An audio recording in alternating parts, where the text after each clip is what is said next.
Hey, and welcome to the Girl Boss Method. My name is Rishu, and today I am joined by Manika. Manika is a holistic life coach, and we thought we'd jump on today to kind of discuss a few different topics, sort of around things like, healthy habits, again, mindset, thinking about change, and I guess kind of relating it towards the new year vibes. So, Manika, welcome. Thank you. Excited to be here. Yes, excited to have you as well. So, Manika, tell us a little bit about yourself. What is it that you do? Yes, so I'm a holistic life coach and I support people with kind of day-to-day goals, kind of desires, ambitions that they want to achieve. I help them kind of implement change as well in their life, reduce stress, and yeah, just overall kind of working with their life and helping improve in Oh, areas that I can. okay, fab. And then obviously, shall I just give a little bit of insight into what I do as well? So I'm a Yeah. health, nutrition, fitness coach as well, and I coach women online. So again, I think it's really interesting that the coaching space doesn't mean one thing. And I think it's really nice that we've connected. We connected over Instagram. We've had a few little chats here and there. And I thought it would be really interesting to get you on here just to kind of have this chat and fill in the gaps that perhaps maybe I can't always help my clients with, or even Mhm. the listeners as well. And I think again, from my perspective, when it comes to people wanting to achieve like, fitness, like health, physique goals, or whatever it is, we know that yes, I give people a fitness plan, I tell them what to do, there's nutrition, but there are other things that kind of are incorporated within this as well. So a lot of the time, a goal isn't related to just achieving an outcome. It's usually centered around like their whole life in that respect. Mhm. So I think we're sort of moving forward in the coaching space, and I feel like there's so many different things that we can kind of take or understand about it as well, and understand how we help people as well. So Yeah. yeah, so I guess firstly, again, thinking about what you do, what is it how do you help people? Like, are you do you help anyone in the world? I mean, are you in person? Like, tell us a little bit about that. Yeah, so it can be anyone in the world because I do my practice is online. So yeah, it's all remote. So I can literally work with people in the US. I have clients there, people in the UK, dotted all over the place. But yeah, I suppose what I would do is I'd have like an hour session with a person. Usually Yeah. it's once a week. And what we would look at is the goal that they want to achieve. So for example, it could be that they want to get back into the gym or they want to eat healthier, or it could be that they want to reduce their stress. And what we'll start doing is really kind of unpacking why they are in the position that they're currently in. So if it's that they're stuck and they can't make that change, why are they currently there? And then we'll start looking at a plan to then move them forward in the right direction so that they can then easily kind of, and yeah, just easily start moving into the direction that they want to go into and achieve that goal. So we do that on a weekly basis within an hour session. Okay, brilliant. And so would you say that that's kind of like unpacking any deeper mental barriers that's stopping them from moving forward? Because we know that everyone, well, I certainly know this as well, that Yeah. quite often people will come to me for, again, they want the education behind the fitness and the nutrition. And sometimes Yeah. people think it's down to, finding motivation, maybe even understanding how like time can help them as well, time constraints. Like, what do you feel the main barrier is for, people wanting to create change? Why do they want to achieve a goal, and what sort of blocks can come up in that? Yeah, I think a lot of it when I first start working with a client is mainly the mindset and the way that they think and their belief systems. I feel like that has a huge impact on why they are stuck. And I feel like a lot of people, when they have a goal or they want to implement a new habit, what they tend to do is jump straight into it as well. So they won't think about why they're stuck, why it's been a problem in the past. They'll say, especially now we're in the new year, they'll say, okay, it's a new year. I'm just going to go to the gym 5 days a week, all in, and that's what I'm going to do. Yeah. So they've gone from like nothing to then trying to do the most that they possibly can. And I feel like it's more of a mindset thing, and it's more the pressure, maybe social pressure as well, that kind of implements their way of thinking. But I think for me personally, what I try to do in the first instance is understand, well, why have you been stuck? Why have you not been able to do this? And what's actually going on underneath the surface? So instead of just thinking, okay, I've got this goal, 5 days a week at the gym, all or nothing, what's the thought process behind that? What's your belief systems behind that? And very easily and very quickly, what I see as well is that, for example, somebody could say, actually, I haven't been going to the gym at all, like all last year, because I'm scared that I don't know what I'm doing. Mm. I feel a little bit self-conscious. I feel that people might record me and I might see myself on TikTok, for example, and just the overwhelm and fear just creeps in. So instead of having that goal of, okay, we're going to go to the gym 5 days a week, it's then actually setting a foundation to say, we have a problem here. There's a block here mentally for you, and there's a block in terms of the way that you're thinking about yourself. Let's set a foundation of how we can change from there. So I think it's, yeah, the pressure of trying to do all or nothing, and then Mm. it's not identifying the reason why they haven't been able to do it before. And I think that is quite powerful in a session. Yeah, definitely. And I think again, it's understanding or getting someone to understand, like you said, the why, but also from looking at it from a different perspective, that it's not always Yeah, related to the I need to go and do this thing. It's actually, as you say, there's a block, there's a mindset shift that needs to happen. And I feel like uh we all have a tendency to kind of want to be perfectionists.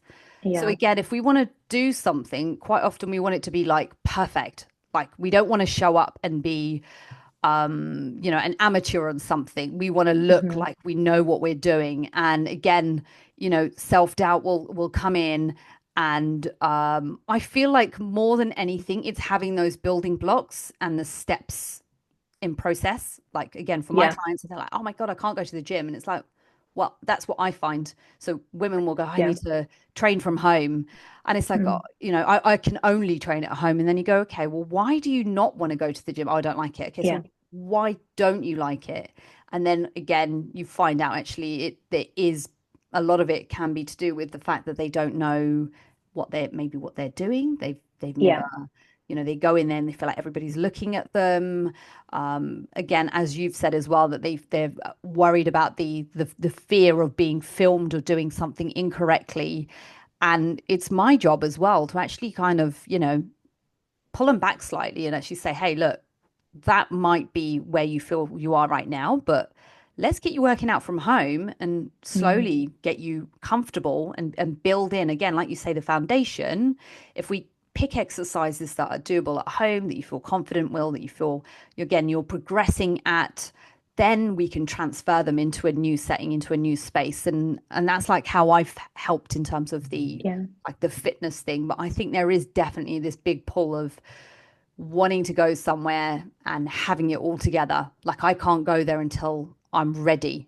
I've also yeah, heard it when people are like, "Oh, I don't want a coach or a trainer. I don't want any of that until I'm good at it first." And it's like, well, right.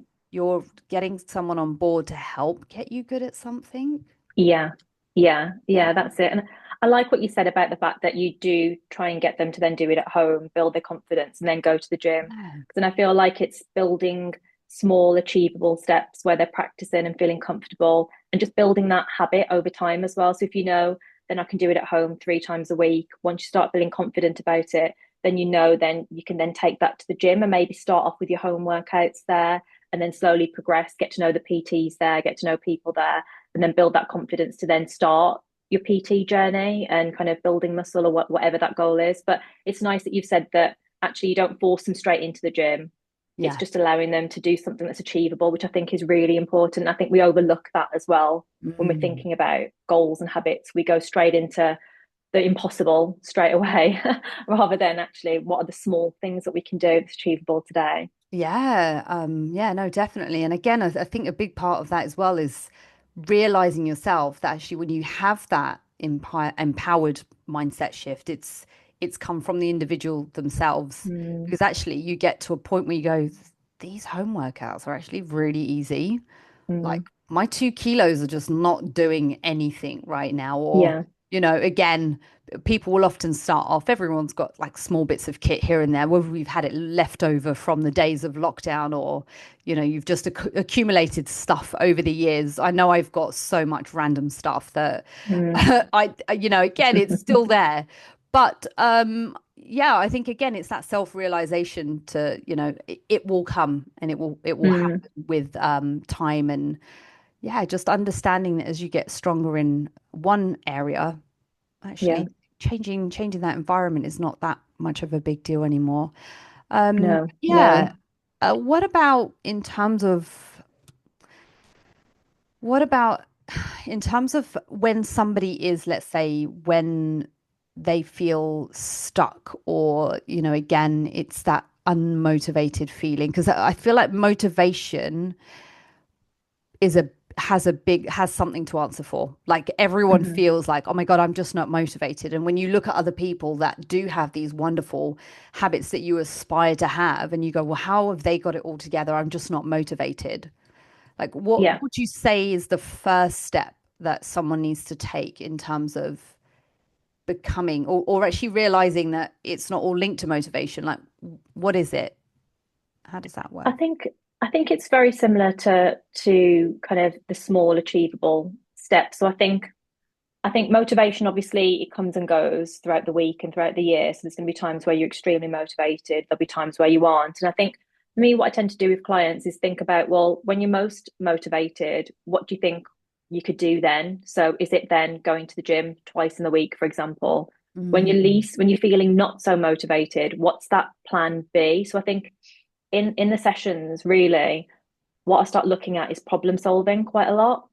So for example, they might say, okay, next week I'm going to go to the gym 3 times a week, or I'm going to eat really healthy that week consistently all week.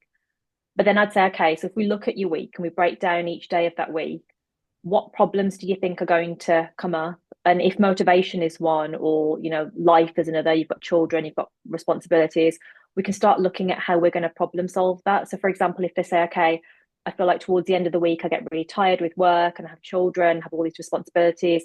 I don't know if I'll hit that third session on a Friday, for example. We can start looking at, well, okay, we know that's a problem. We know motivation is going to be a problem for you. You're going to feel tired. So what's that plan B then? So if you can't go to the gym that day on Friday, are there any other days in the week where you feel a bit more energized that you can start putting that third day in for like a Wednesday instead of a Friday? Or if that's impossible and you can't do that for whatever reason and we've broke your week down, we can start looking at, well, could you go for a walk? Could you go for a run? What could you do? Have you got a treadmill at home? Is there anything you could do, like a 5 minute YouTube session or something like that? When you're not feeling that motivated, instead of beating yourself up and then thinking, okay, I can't keep this motivation consistently all week, what plan Bs can we put in place that still allow you to build that habit and that routine, but you're not being hard on yourself and you haven't got this all or nothing mentality and you're still keeping some sort of consistency there. So I think problem solving it and knowing that it's going to come up is very useful. And then having that plan B is something that I tend to look at with clients. Yeah, I like the plan B. I think the plan B is good. Yeah, There always should be a this or that. If I can't yeah, do this, then I will do that. yeah, Again, um, yeah, I think when it comes to weeks as well, like not everybody is going to have perfect weeks. And we mm, know that there will be opportunities or times where we can maximize certain weeks. And again, maybe I'm even thinking of how we feel during our menstrual cycle as well. There'll be times when we feel more energized and not so much. And again, it's like different for every woman. So I think, again, maximizing the times that you do feel good.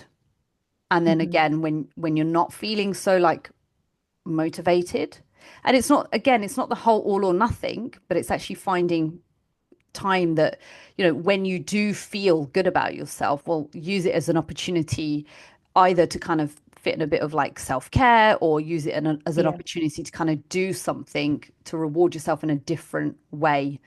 Again, whether that's like going out and going, do you know what? I've done so well this week. yeah, Maybe I won't go in and go crazy and do more. Maybe I'll look at an opportunity of being active in a different way again, a walk or, again, being active, maybe even doing more stuff with your children or like, yeah. that sort of thing. So, um, yeah, I think again, when it comes to motivation, thinking about the end goal maybe in terms of the steps that we need to get to like to take to get there, Yeah. not thinking that it all has to be this really rushed process that I've got to choose like achieve X by the end of January or by next week. It's actually understanding you have to slow down to speed Hmm. up. And I think that's Yeah. really another key thing is that quite often when people are like, oh, motivation, motivation, and oh, it's not there, and then it breaks, and then you break it, and actually you've not had anything, any pattern of consistency, or you've kind of broken that chain, if you like, in terms of keeping that consistency because of Mhm. motivation. It's like, well, just tick off the small things each day, just those Yeah. little things.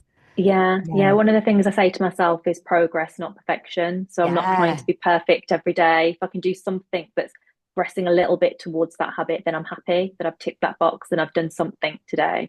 So I'm not Mm. aiming for perfection every single day. It's just a little bit of something, isn't it, that you can do?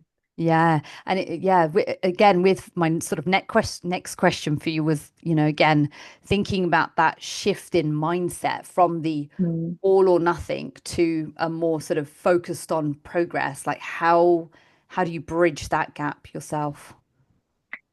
I think so once you've kind of gone through why I'm stuck, then it's kind of, I suppose, it's really difficult because if somebody has an all or nothing mentality and mindset, it can be quite a complicated journey to get them to think differently. Because one thing I've learned through my sessions is that even though a person has come in, they know they may have this all or nothing mentality. They're coming Mm, in to see me to help towards this all or nothing mentality.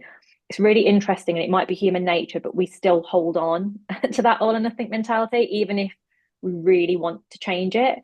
So I think for me, in terms of bridging that gap, I suppose in the first instance, I'm quite respectful of the fact that they're going to want to change, they're coming in to change, but they are going to in the same breath hold on to that mentality. They're still going to speak in that way. They're still going to kind of conduct themselves in that way. And I think mm, early on in my coaching sessions, when I was extremely new to it, I'd find myself a little bit in a bit of a power struggle mm, with clients because they would think in a certain way, which is very subconscious. It would just come out.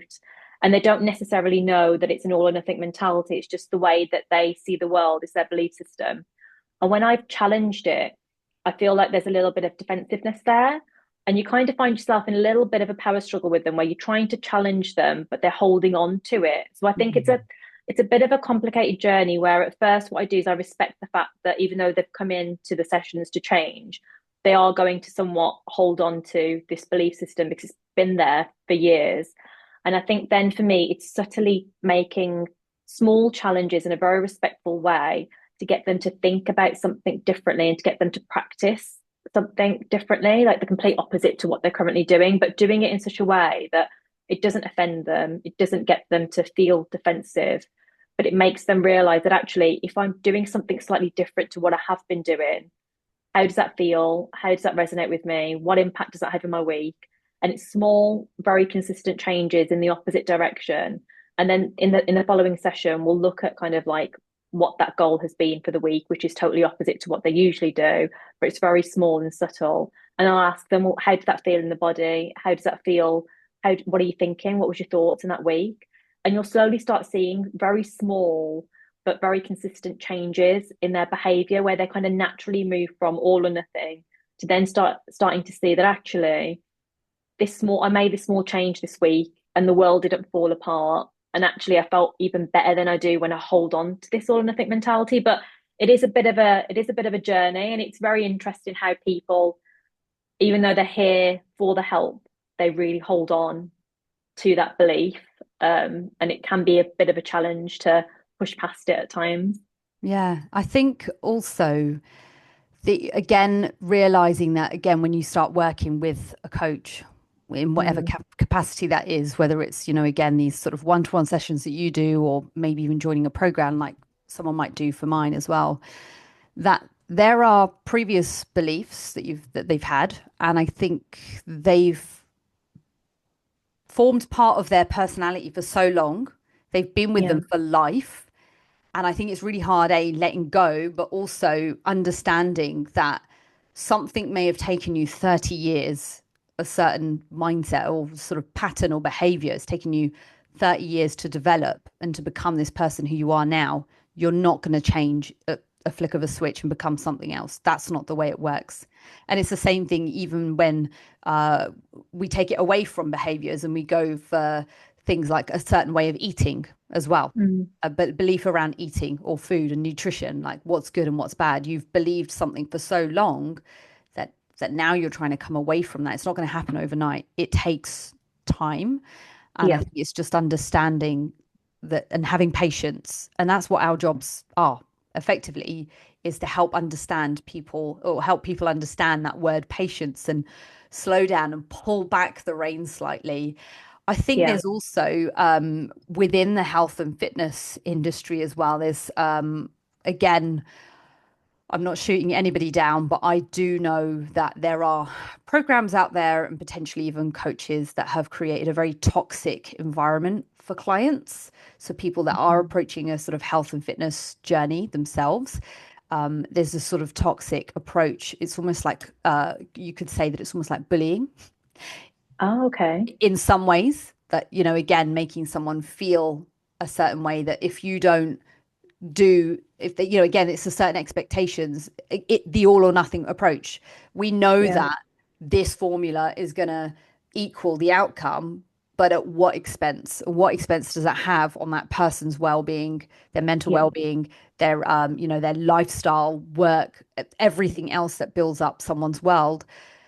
Again, some coaches, again, not naming anyone, but I understand this from people that I have met within the industry, but also clients that I've coached as well, that their previous experiences have been all or nothing. So extremely Right. restrictive in terms of diet, extremely well. If you really want it, you wouldn't care Yeah. about your feelings. If you really wanted it, if you really want to achieve that goal, you'd be on the treadmill every day. You wouldn't, like they completely take out the equation of any sort of self-care or Mm. de-stressing or even getting sleep in. Oh, you wouldn't care about that if that's, again, I feel like I'm Wow. almost like David Goggins, right? I Okay. know everyone looks at him and goes, he's amazing, he's crazy, but Yeah. he is literally hard as nails, right? He, Yeah. if you really want to achieve this thing, you'll put everything on the line and yada yada. Some people might respond quite nicely to that again, Hmm. but I do feel like maybe there's some form of bullying involved in that. But again, when someone comes to either you or me, maybe again, they're looking for changing that, or maybe they don't Yeah. realize they need to change it. Like I've had clients before that are like, oh my God, why are you letting me eat carbs? Mm. What? Why are my calories not so? Why am I eating more? And it's like, well, you don't Right. have to do the all or nothing approach. I mean, is there anything that you've experienced within your world and maybe your clients, or that you feel like you're almost like undoing the work that they've almost had given to them before? Yeah, yeah, definitely. I have seen elements of that. And I think it's probably not fitness related. It's probably more kind of in their professional environment where felt like they've been bullied. They felt like they've had to work long hours. They felt like they've not been able to have a break. And then they've come into a session extremely stressed, not feeling like they are achieving enough and wanting me to then make them achieve more and help them achieve more. But Yeah. actually, I suppose you can't tell them, oh, I think you need to implement more self-care because I have to be respectful for their mindset, their belief system, their experiences. I don't know them very well, plus it's Mm. their life. So there's an element of respecting them, validating what's going on as well, and making them feel like they're being seen and being heard in that moment. But then also then, like I was saying, just subtly dropping kind of hints and small challenges where you're getting them to think slightly differently and celebrating all of those small wins as well. But yeah, that there have definitely been moments where I felt like I've had to undo a lot of probably damage that's been done before. But yeah, when you kind of get there and you get them to start thinking a bit differently and you get them to start feeling like actually they can make change. And because a lot of people will come in and they'll think, well, I'm just X, and it's Mm. usually quite negative. I'm just unfit. I just can't do this. I don't think I'll ever be able to do that. And when you start challenging them in a very nice and respectful way, and you start seeing actually they think, oh, actually I could potentially do that then. Oh, so I'm not stuck here then. I could actually get Mm. a bit fitter. It's such a rewarding thing to see that you're actually starting to help them undo a little bit of what they've experienced before. But yeah, it's sad to hear that you've had clients that have felt like they've been bullied really and had that all or Yeah. nothing mentality. Maybe Because maybe they've not realized that it's bullying. Maybe again, it's sort of mm, my words that I feel like on the outside I've yeah, gone, whoa. But I have seen some of that. I've been yeah, in this industry a really long time, and right. you come across so many different personalities as well, or different, again, different styles of coaching and Mm, stuff. I think yeah, maybe for me, because I feel like, again, with the women that I coach, I feel like I'm almost helping them in a way that I would almost help myself as well. And I hmm don't feel like everything has to be so hard and fast. Like I've been yeah, on that side, and it's, something has to give at some point. hmm Something does have yeah, to give. But it's not to say that's the only way that you achieve success is by going, you know, hard, right? Or just like yeah, over the top. It doesn't have to be like that. And I think it's, again, if you want sustainable change, if you want to build lifelong habits, if you want to actually do things in a way that's kinder to yourself, maybe you do need to pull back. Maybe they do need mm, someone to kind of guide them and show them, like, pull back on the reins, like, it's okay. You don't have to go hard. yeah, Like, it's okay. You are allowed a break. You don't have to, live in a world where it's just, in terms of achieving the results, the only way you're going to do it is if you are eating, again, insanely low calories, or insanely, the output, as you say, 5, 6 times a week, you're training. You mm, don't need to do that to mm, achieve results. So, yeah, yeah, yeah. I was unfortunately, going to it's a say, I sad think it's reality. it is, yeah. And I was going to Yeah. say, it's really easy as well to say to somebody, oh, just eat this many amount of calories, or just go to the gym X amount of times, and not really make the effort to understand what's going on in their life and what's achievable for them. I think and even if you've made the effort to understand somebody's life, again, it's still quite easy to say, just get on with it. But it's difficult to actually really understand what's going on underneath and what their belief systems are that they've held on to for so long, and then how you can respectfully get them to see things in a Yeah. different way. I think that's kind of where the harder work is. And I think maybe those coaches are just taking the easy route of just saying, just get on with it.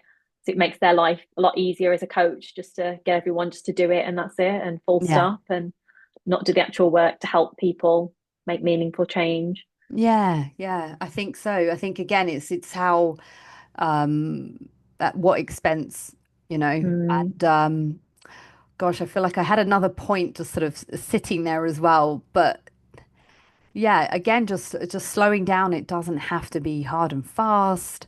yeah. And yeah. Yeah, I think Yeah. it's something to do with the mind and the body as well. Like if you're slowing down, you're allowing your mind and body to process what's going on.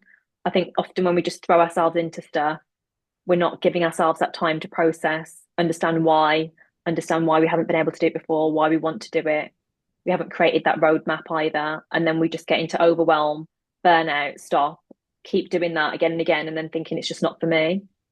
So I Yeah. think, like you say, slowing down, allowing your body and your mind to process what you're actually doing, Yeah. get used to going to the gym, for example, or eating healthy. It takes a bit of time, doesn't it, to Yeah. switch chips to vegetables. It takes a bit of a process if you're so used to eating chips. Yeah. To then move to vegetables, for example, that in itself is a huge change. And yeah, Yeah. like you say, slowing down and allowing yourself to process that. And I think getting then to the that's next level, which allows you to yeah, speed up, right? So, yeah. yeah. What sort of I don't know, myths have you sort of encountered when speaking to sort of your clients, and, again, about personal growth and even the mindset work? Because do you ever find that people just, they believe that they're going to come for the session and they're all fixed, or like Um, there's some magic in what it is that they To be fair, I think in the first session, I think they could potentially come in thinking that they're going to be fixed and this is going to solve all their problems. But what I do tend to do in the first few minutes of the session is put a bit of a disclaimer forward to say that I'm not here to tell you what to do. I'm not here to solve any of your problems. I'm Mm, here as a guide and as a mirror to help you find the answers. And also, I do kind of make it clear that it is a bit of a journey and that it all kind of depends on the amount of work that they can put in terms of what they're going to get. So I do make it clear that what I can do and what I can't do, and that I'm not here to literally tell them how to live their lives. So then they have an opportunity then to continue on with me or to not, because they might then need a mentor or they might need somebody that's going to tell them what to do, and I'm probably not the right fit. So I do make that quite clear in the sessions that that's the expectation. Then I give them an opportunity as well, tell me what their expectations are, and I can kind of say, well, yes, that's what's going to happen, or that's not what's going to happen. So at least then we're not going into the sessions with them expecting one thing and actually it's something completely different. But I think some of the myths that I would see is people thinking that they have to do it all alone and mm, forgetting that actually support systems and friends and family are quite important and we are social creatures. And I think if you're on a journey where you're trying to implement new goals and you're trying to implement new habits, you can find people that are like-minded. You can lean on friends and family, find community, look at experts like yourself, for example, if it's fitness that they want to go into. And yeah, and find that support system. I feel like people try and do everything quickly and alone. And I think that actually I do try to implement this whole kind of narrative around actually we are social creatures. It's okay to get a bit of help from people around you, and actually it's quite beneficial for you. So I do find people come to me and they are very independent and have been mm. very independent for a long period of time. So I think that's a bit of a myth that I do tend to see from session to session. So it's almost like an ego, right? A self ego that you Yeah, have, even though, again, it's not to confuse it. Ego doesn't mean that you think you're the most amazing person, but it thinks you almost think that you're not supposed to ask for help. That it's sort of, yeah, again, whether this comes from, again, social or cultural beliefs as well, that asking for help is okay. There are people out there that are experts with, in what they do. So I think it's just sort of removing that.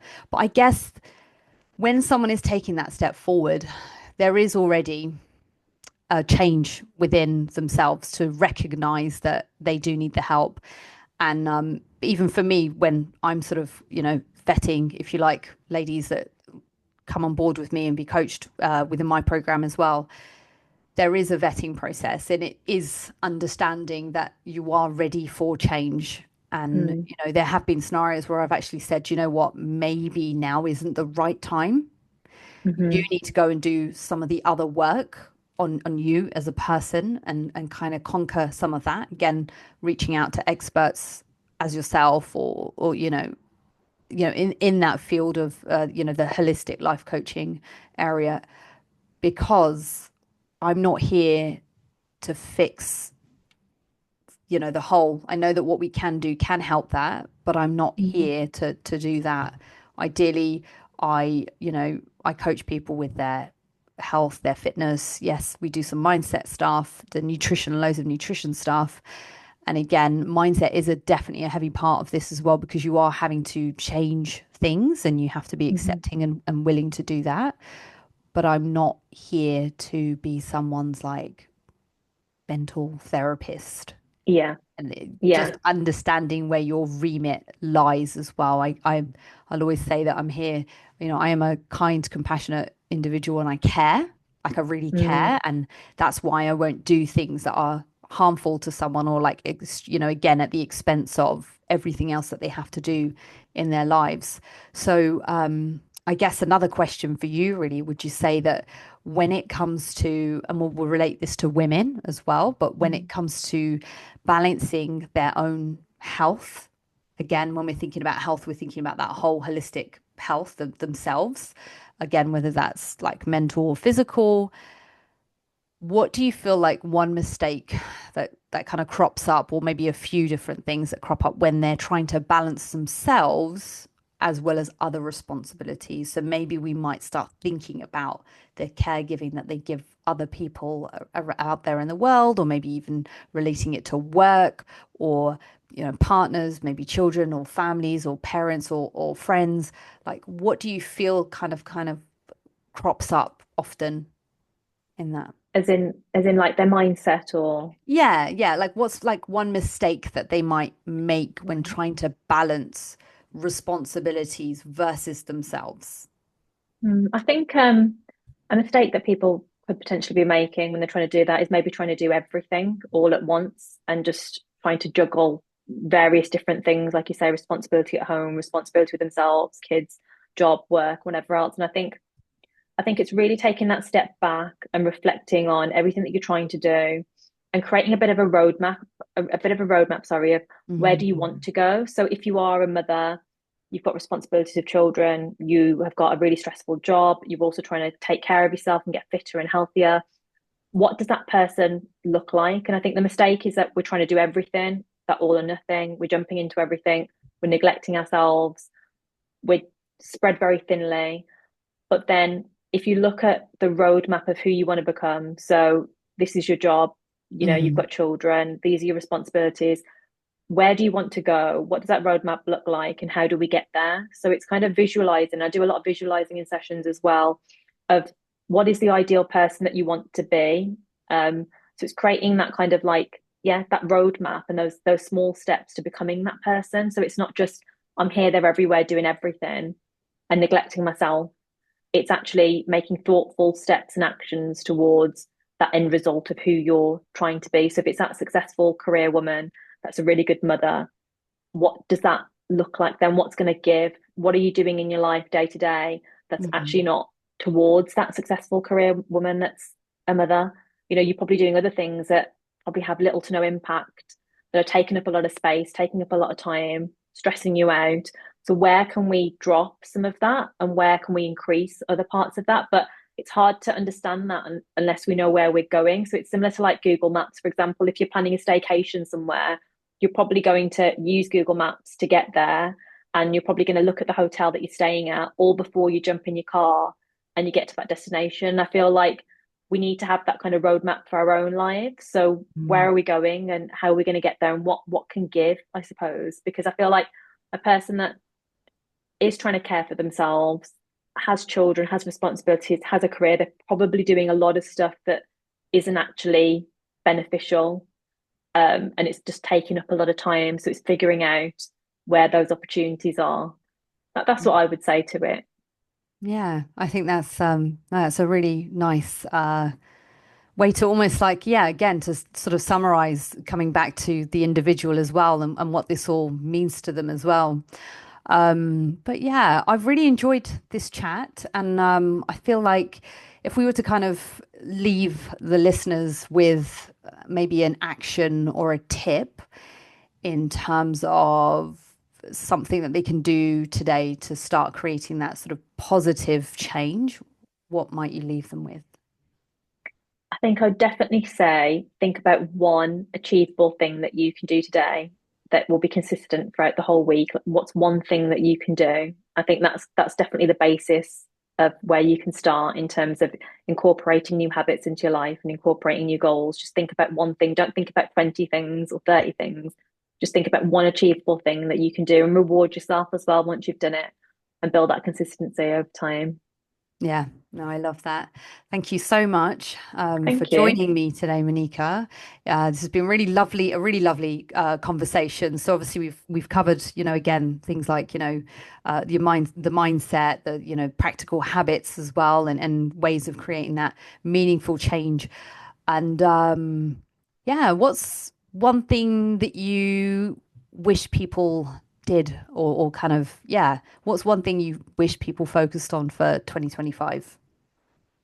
2025, as in just generally Yeah, like like this year, a like goal. right now, especially with it being like, early January, mid-January, and again, people trying to conquer the year. What's one thing that you would say in that respect? I think the one thing that I would say is to take care of yourself. and put your mental health and well-being as top priority, because we can try and conquer the world in 2025 and achieve all these goals, but if we're not doing well, if our well-being isn't doing well, if we're not taking care of ourselves, we're probably going to burn out and achieve nothing. So one thing I definitely say and recommend is take care of yourself and prioritize your well-being and your self-care for sure, so you can Yeah. do everything else. Yeah. Brilliant. No, I love that. Thank you so much. And Manika, Okay. where can everyone find you if they want to learn or hear more about you from you? Yeah, so I'm currently on Instagram, so it's mranixo. Yeah, you can find me there. Okay, fabulous, brilliant. Well, thank you so much for jumping on today. I'm sure there's definitely there's loads of value in here as well. So for those of you that have been listening, please reach out to Manika, and you can find myself on Instagram as well at Rishu Bra. This has been the Girl Boss Method, and we will see you here next time.